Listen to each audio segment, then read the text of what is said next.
Praise the Lord, सबको जय मसीह की। कैसे हैं आप लोग? परमेश्वर ने आज का दिन दिया, परमेश्वर को बहुत बहुत धन्यवाद करते हैं।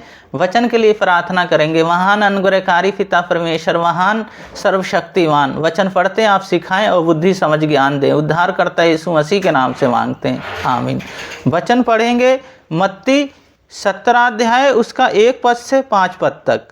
6 दिन के बाद यीशु ने पतरस और याकूब और उसके भाई यूहन्ना को साथ लिया और उन्हें एकांत में किसी ऊंचे पहाड़ पर ले गया।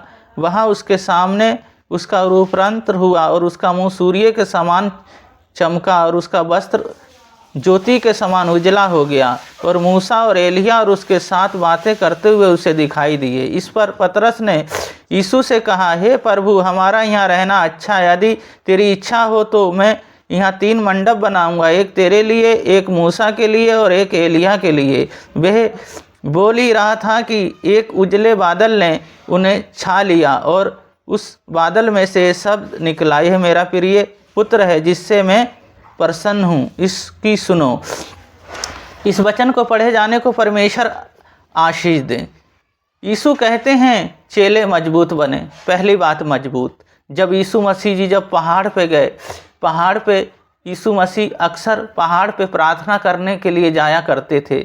जब पहाड़ पे गए तो वहाँ पे उनका रूप बदल गया, उनका मुख सूर्य के समान चमकने लगा, उनका वस्त्र सफ़ेद हो गया, इतना सफ़ेद हो गया जो कोई धोबी भी नहीं कर सकता। तो हम यहाँ देखते हैं पतरस कहता है जे हम वहाँ पे 3 मंडप बनाएंगे, क्योंकि वहाँ एलिया को देखा, मूसा को देखा और यीशु मसीह थे। तो वो मुंह के बल गिर गए। और फिर जब उन्होंने देखा तो वहाँ कोई नहीं। तो हम यहाँ देखते हैं चेलों को यीशु मसीह मजबूत करना चाहते थे और चेलों को वहाँ मजबूत किया और चमत्कार और चिन्ह दिखाकर। और दूसरी बात है उनका रूप बदल गया। यीशु मसीह का रूप बदल गया, वो उजियाला हो गए, बिल्कुल ही उजियाला हो गए। तो इसलिए हम देखते हैं यीशु मसीह जो थे, यीशु मसीह स्वर्ग से आए थे। स्वर्ग से आने के बाद उन्होंने हमारे लिए इतने बड़े बड़े कार्य किए, चिन्ह और चमत्कार दिखाया। और तीसरी बात है चेले डर गए और भयभीत हो गए, वो घबरा गए, उनके अंदर व्याकुलता छा गई। पर यीशु मसीह कहते हैं जे तुम किसी से ना बताना, क्योंकि तुम किसी से ना कहना। तो उन्होंने कहे एलिया का आना अवश्य है, पर एलिया आएगा और सब कुछ सुधारेगा।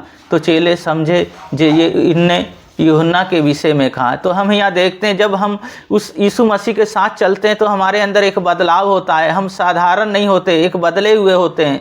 और दूसरी बात है हम मजबूत होते हैं, उसकी मजबूताई हमारे अंदर होती है। और तीसरी बात है हम उसकी सामर्थ्य से भरे रहते हैं, यानी डर और भय हमारे अंदर नहीं होता। हम उसकी सामर्थ्य से भरे रहते हैं, उसके आनंद से भरे रहते हैं। तो उसकी उपस्थिति में हम चलते रहते हैं। तो इसी तरह हमारे जीवन में अद्भुत कार्य होते हैं, एक बदलाव होता है। इसी तरह जब हम यीशु मसीह को जान गए, अपना जीवन हम उसे दे दिए हैं, तो पवित्रताई के साथ, आनंद के साथ और खुशी के साथ जब उसके पीछे चलते हैं तो दुष्शक्तियाँ हमारे जीवन में कुछ नहीं कर सकती। हमारे जीवन में उसकी कोई भी ऐसी योजना नहीं है जो उसकी योजनाएं हमारे जीवन में प्रफुल्लित होने पाए, पर हमारे जीवन में यीशु मसीह की योजनाएं प्रफुल्लित होगी। प्रार्थना करेंगे। महान अनुग्रहकारी पिता परमेश्वर, इन सब बहन भाइयों को आपके हाथों में, आपके लहू में ढकता हूँ। इनके पैर के तलवे से सिर के बाल तक आपके लहू में ढक देता हूँ। प्रभु जी, ये आपके हर बीमारी, हर दुर्बलताएं दूर कर दें। आपकी आनंद, आपकी प्रेम में भरे रहने पाए इनके अंदर। प्रभु जी, हमेशा आनंद, हमेशा खुशी रहने पाए परिवारों में। और प्रभु जी, जो कमाते हैं वो पैसा बढ़ने पाए, मल्टीप्लाई होने पाए। और आशीष प्रभु जी इनके जीवन में हमेशा रहने पाए, क्योंकि इन्होंने आपको जाना है। प्रभु जी, सारी सृष्टि को जाना है। आपका वचन कहता तुम मुझ में बने रहो, मैं तुम में, तुम बहुत कुछ कर सकते। जितने लोग आपके पीछे चले, आपको अपना जीवन दे दिया, प्रभु जी आपने उनके जीवन को बदल दिया। हाँ मेरे यीशु मसीह, क्योंकि आप जैसा कोई नहीं। आपने प्रार्थना सुना। पिता, पुत्र और पवित्र आत्मा के नाम पे इन्हें आशीषित करते हैं। हमारे उद्धारकर्ता यीशु मसीह के नाम से मांगते हैं, आमीन। जब हम वचन के अनुसार जीवन को जीते हैं तो उसके यीशु मसीह के जो चेले थे, यीशु मसीह ने इतने बड़े बड़े चिन्ह चमत्कार दिखाए, इसी तरह वो भी हमें चिन्ह और चमत्कार दिखाएंगे, अपनी सामर्थ्य से भरेंगे। जब हम उनकी उपस्थिति, उनके आनंद में जब बढ़ते जाते हैं तो हमारे अंदर उस परमेश्वर की स्तुति होती रहती है हम हमारे जीवन से, और हम साधारण नहीं रहते, फिर हम परमेश्वर के चुने हुए हो जाते हैं। हर कार्य वो परमेश्वर को होता है जो स्वर्ग से हमें देने के लिए आए। तो इस वचन के लिए परमेश्वर बहुत बहुत आपको आशीष दें। सबको जय मसीह की।